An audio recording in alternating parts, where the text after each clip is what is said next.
નમસ્કાર દર્શક મિત્રો, વડોદરા ટુડે ન્યૂઝમાં આપનું હાર્દિક સ્વાગત છે। વડોદરાના પાણીગેટ પોલીસ મથકની એક આરોપીએ કર્યો આપઘાત। 38 વર્ષીય રમેશ વસાવાએ લોકઅપમાં ગળે ફાંસો ખાધો। આરોપીના મૃતદેહને એસએસજી હોસ્પિટલ લઈ જવાયો। મૃતકનું સયાજી હોસ્પિટલમાં પેનલ પોસ્ટમોર્ટમ કરાશે। પત્નીને મારવામાં આરોપમાં થઈ હતી અટકાયત। મૃતકના પરિવારે પોલીસ પર લગાવ્યા ગંભીર આરોપ।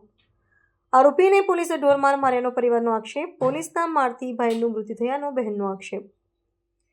ઘટના અંગે ડીસીપી અભિષેક ગુપ્તાનું નિવેદન। મૃતકનું પેનલ પોસ્ટમોર્ટમ કરવામાં આવશે। પાણીગેટ પોલીસની બેદરકારી અંગે તપાસ થશે। કસૂરવાર પોલીસ કર્મીઓ સામે કાર્યવાહી કરવામાં આવશે। અને અહીંયા પૂછવા માટે તમારે જવાબ લેવા બોલે ને એને મારવાનું ચાલુ કરી દીધું।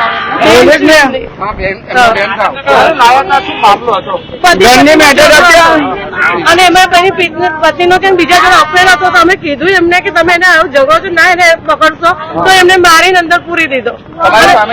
હા, અમારી સામે જ માર્યા હતા। અમે આ બેન મરી હતી અહીંયા ભાઈ સાથે આવ્યા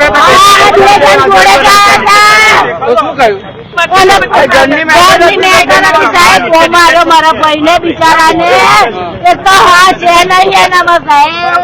તો પોલીસે તમારી સામે જ એને માર્યો હતો? ઉતારી પાડી મારી અને મને કે તમે નીચે જાઓ, મેં ગન્નર ગઈ તો એટલે તમને એવું લાગે છે કે પોલીસે માર માર્યો એને કારણે આપઘાત કર્યો? મારા ભાઈને એટલે જ કર્યો છે। તો હવે શું ઈચ્છો છો તમે? શું થવું જોઈએ? મારે જોઈએ મારા ભાઈને હારો લાવી હતી મેં મને હારો 3-4 વાગે હું પોતે જ લઈને આવી હતી। એમનો ફોન આવ્યો સાહેબનો। શું બન્યું હતું? કશું બનાવ નહીં સાહેબ। પેલી કમ્પ્લેન કરી હશે મારી ભાભીએ, ઘર બાબતે ઝઘડા કરતો હતો, એનું બીજા જોડ પકડાઈ ગયું હતું એટલે ઝઘડો કર્યો। હા, પછી એ પોલીસ સ્ટેશન કેટલા વાગે આવ્યા? પોલીસ સ્ટેશન 3 થી 4 વાગ્યામાં આવ્યા। બરાબર, પછી શું થયું? પછી અમને ઉપર બેહાડ્યા કે બેસો તમે બહાર। તમે બે બેસી અને મારા ભાઈને માર્યો પટેલ પર। કોને માર્યો? સાહેબે માર્યો। કયા સાહેબ? કોઈ નામ ખબર છે? નામ ખબર નહીં, તો લખવા દે છે ને સાહેબે। કેટલી વાર સુધી માર્યો તો? મને નીચે ઉતાર દીધી સાહેબ। મેં એવું કીધું મારા ભાઈને ના મારશો, મારો બાપ મેડમ, મારો એક મારી બાપ મેડમ। આપની શું માંગ છે હવે? મેં મારી પોરી કઈથી નહીં લઈ જવાની, મને ઇન્સાફ જોઈએ। મારા ભાઈનો હારો હું લઈને આવી છું કે હવે અભી ચેક કરો, રાત્રે જમવાનું પણ હાલવા આવી છું। કેટલા વાગે આવ્યા હતા રાત્રે? 8 વાગ્યા પછી આવી હતી સાહેબ। ખીચડી શાક લઈને આવી હતી હું। સવારમાં બી ચાલીને આવી તોય મને વાત નહીં કરી। તમારા ભાઈએ તમને રાત્રે જયારે જમવાનું આપવા આવે ત્યારે કોઈ વાતચીત કરી ના, હતી? કશી વાત નહીં કરી મને। એટલે આ લોકોએ મળવા જ નહીં દીધો। એટલો મોટો હું ગુનો કરી નાખ્યો તો મારા ભાઈએ। મરણ જનાર રમેશભાઈ છગનભાઈ વસાવા એ એમના પત્ની એમના ઘરેલું હિંસા માટેની અરજી આપેલી હતી અને એ પોતે એમની દીકરી છે સાનવી, એને પણ દારૂ પીને મારતા હોય અને પોતાની પત્નીને પણ બોલાચાલી કરતા હોય, ઘણા સમયથી મગજમારી ચાલતી હોય। એના પત્નીએ અરજી આપેલી। અરજીના કામે સ્ટેટમેન્ટ લીધા બાદ એમને ગઈકાલે અટકાયતી પગલાંના કામે એમને અટક કરેલા હતા, બરોબર? અને એની સામે કોઈ ફરિયાદ નહીં થઈ, અરજી હતી અને અરજીના કામે અટકાયતી પગલાંમાં બીએનએસ 170 મુજબ એમને અટક કરવામાં આવેલા હતા। હવે એ તો એફએસએલ અને તપાસમાં આવશે, એ બધું એફએસએલ તપાસમાં આવશે।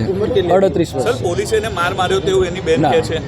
જો એવું હશે તો એ એફએસએલની તપાસમાં અને પીએમ રિપોર્ટમાં આવશે। એસડીએમ સાહેબ અને એસીપી કક્ષાના અધિકારી સાહેબ નહીં, કોઈએ માર માર્યો નથી અને એને સાંજે અટક કરવામાં આવેલો છે અને એની આખી જે સીસીટીવી ફૂટેજ પણ છે, કેમેરા પણ લાગેલા છે, બરાબર? અને એસીપી સાહેબ એની તપાસ કરશે, એસડીએમ સાહેબ રૂબરૂનું ઇન્ક્વેસ્ટ થશે અને પેનલ ડૉક્ટરથી પીએમ થશે। હા, છે અંદર લોકઅપમાં છે। આરોપી 6 મહિનાથી ઘરે જ હતો, છૂટક ડ્રાઇવિંગનો ધંધો કરે છે, બરાબર? સ્વેટરની અંદરનો જે હુડીની અંદરનો, હા, એ બધું કાઢવામાં આવે છે, પણ એ દોરી જે છે હુડીની એ નાની એવી દોરી હશે એટલે પીએસઓએ લગભગ નીકાળી નથી। એ એસીપી સાહેબની તપાસમાં કંઈ હશે તો એ પછીની વાત છે। રમેશભાઈ વસાવા કરીને એક વ્યક્તિના વિરુદ્ધમાં એમના પત્ની દ્વારા એક અરજી આપવામાં આવી હતી, જે દારૂ પીને મારતા હોય એવી અરજી આવેલી હતી। તે અરજીના અનુસંધાને તેમના વિરુદ્ધમાં અટકાયતી પગલાંના ભાગરૂપે તેમને લોકઅપમાં ગઈકાલ સાંજે રાખવામાં આવ્યા હતા. જ્યારે લોકઅપમાં રાખવામાં આવ્યા ત્યારે તેમની સાથે અન્ય 3 આરોપીઓ પણ અટકાયતી પગલામાં હાજર હતા. આજે વહેલી સવારે 6:15 આસપાસનો આ બનાવ છે, જેમાં તેઓએ કરેલી દૂધીને દોરીથી તેમણે ગળે ફાંસો ખાધો છે અને અત્યારે હાલમાં એસડીએમ સાહેબ જે એક્ઝિક્યુટિવ મેજિસ્ટ્રેટ છે એસીબી સાહેબને હાજર રાખવામાં આવ્યા છે અને તેમની હાજરીમાં ઇન્ક્વેસ્ટ થઈ રહ્યું છે. આ બધા પછી આપણે ફાઇનલ પોસ્ટમોર્ટમ માટે પણ આપણે ડેડ બોડીને મોકલી આપીશું અને તમામ પુરાવા આપણે એકત્રિત કરી રહ્યા છીએ.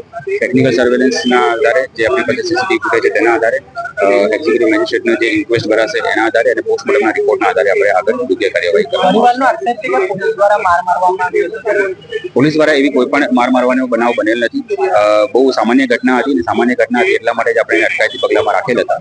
તો અને જો એવો કોઈ બનાવ બન્યો હશે તો ડેફિનેટલી એમના બોડી પરથી પોસ્ટમોર્ટમમાં એ વસ્તુ સામે આવશે અને જે પ્રમાણે આપણને પોસ્ટમોર્ટમનો રિપોર્ટ મળશે તે પ્રમાણે જરૂરથી યોગ્ય કાર્યવાહી કરવામાં આવશે.